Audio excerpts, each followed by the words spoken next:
वऱ्हाडी बोलीभाषेत एक वाक्प्रचार आहे, मोरानं पिसारा फुलवल्यावर त्याची गांड उघडी पडते म्हणते.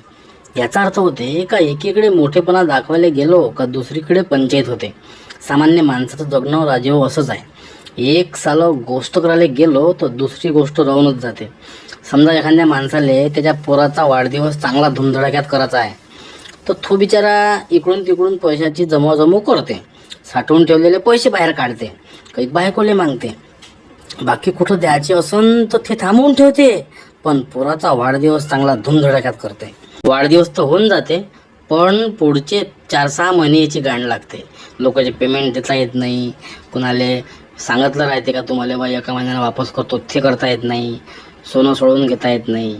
अशा अनेक समस्या संसारिक माणसाच्या मागं राहते, म्हणजे सगळ्याच मागं राहते म्हणा. त्याच्यात बायका अलग त्रास देते माणसाले, मला हे करून द्या, मला ते करून द्या. सोन्याचं माय बी सोन्याचे भाव राहिले का आता करा जोगते. तर म्हणून बायकाईले पाठवा हे का असं माणसाच्या मागं लागत नका जाऊ बा. कारण आपण तर करून घेतो, मोठेपणा दाखवून देतो, पण मोरानं पिसारा फुलवल्यावर त्याची गांड दिसते म्हणते. सांगा बाय, असं आहे ते.